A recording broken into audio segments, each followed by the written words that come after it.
today there is no longer much debate beyond the extreme fringes of politics at least about whether or not climate change is happening. It is happening and it is here.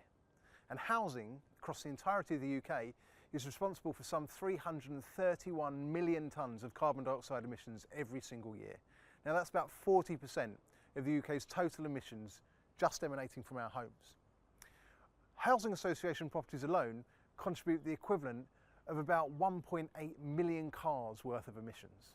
Now, even though the average home's carbon footprint has come down in recent years, we still need to see a further reduction of about another 3.6 tonnes per home by 2030 in order to get us on track to meet the UK's ultimate goal of reaching net zero by 2050. So what does this mean for housing associations, the owners of some 2.7 million homes? Sustainability is probably the biggest challenge that we face as the housing sector, and the reason for that is because we need to get all of the homes that we own to net zero carbon by 2050. So if you look at Eastlight, roughly we're talking about an investment of around about £1/3 of £1 billion, and that's in today's money. Inflation will mean that almost certainly goes up. So it's a huge amount of money for us. It's a huge pressure on our business plan, and it's really important that we do the right thing with the rents that we receive from our customers. Sustainability is bigger than that though, it's bigger than us. It is a huge threat, the biggest threat to humanity and the planet. So we have a duty to act as well as a duty to meet legislation that is incoming. The drive for greater sustainability is just one part really of what is frequently referred to as asset management by housing associations. Now, asset management is about ensuring that a landlord's homes are affordable and attractive to residents and are financially viable in the medium to long term.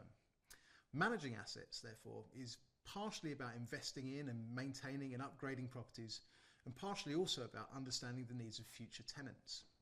Now, frequently, this takes the form of a programme of works, which is carried out over many years and underpinned by what is called an asset management strategy. So, more jargon, but in essence, this is just really a document that looks to set out a thought out and strategic approach or framework as to how housing is maintained and invested in and kept in good shape.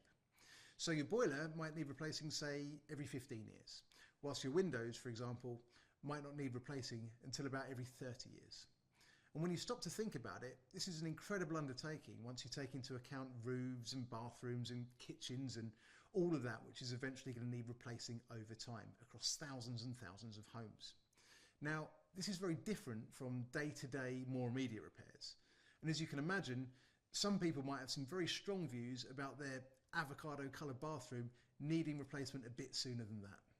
So how are these decisions actually made? When we think about where we're going to spend our money on assets, it's really important that that's done in a strategic context and with full knowledge, I suppose, of your buildings. So a decent asset management strategy should have a 5-10 year horizon, and it should be based on the actual state of homes.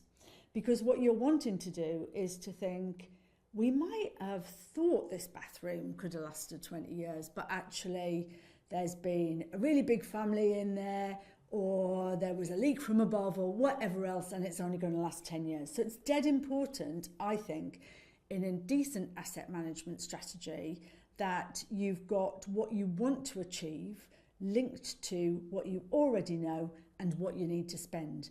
And that asset management strategy is properly read across into your 30-year business plan.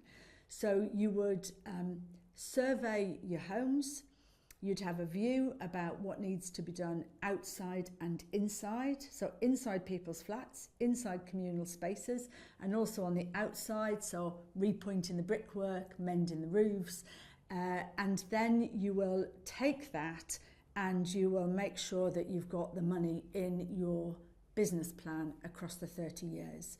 And working with residents, as well as your specialist teams, is so important in terms of managing to deliver decent homes and also resident expectations, but also keeping keeping your house in order. The challenge that lays before the housing sector today is vast. The largest share of social housing is still to be found in buildings that were built between 1945 and 1980. And at least 6 housing associations, to my knowledge alone, have more than 10,000 properties that were built before the end of World War II. And as we look to the future, even though housing association homes frequently are more energy efficient than the average house, research done by Savills and the National Housing Federation states that the estimated cost of decarbonising our existing housing stock will be at least £36 billion.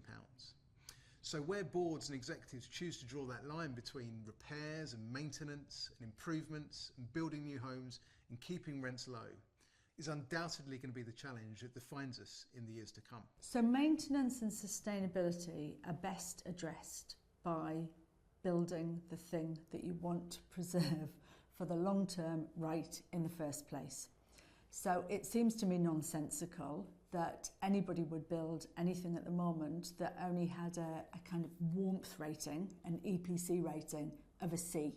That's the target for all stock by 2030, but we should be building better than that now. It makes sense to me that we build something which is fit for the future. So it supports people by reducing their rents, but also supports the climate crisis by ensuring that there are fewer emissions from the building. It's important when you're doing that to think about whether you might overheat a building in the future as well, and to keep an eye on all of those design challenges as the climate becomes more unpredictable. But we have a lot of stock now that was built, we do certainly, built in the 1930s, the 1940s. It's important that you make that fit for the future in as sensible way as possible, and that requires for partners to be sensible too. So I'll just give you an example about what I mean. We have a block that was built in the 1940s. It was built on a bomb site. All of the buildings around it are grand Georgian villas, and it's a conservation area. But they're brick built in the 1940s, not to a very high standard. And they were built specifically for older people who'd lost their homes in the Blitz. They're single bedrooms. If the council doesn't change and nuance that conservation area status for us to be able to put good cladding on the outside and deliver warmth, it will mean lining small homes and making them smaller. So that's a nonsense. You know, we need to make sure that we've got planning departments and funders and housing associations working in partnership to deliver sensible outcomes around sustainability. In terms of repairing those homes, you know, in London particularly, we need to make sure that we're retrofitting homes. I think we need to be sensible about how much money one would need to invest in a home to bring it to a sustainability standard. And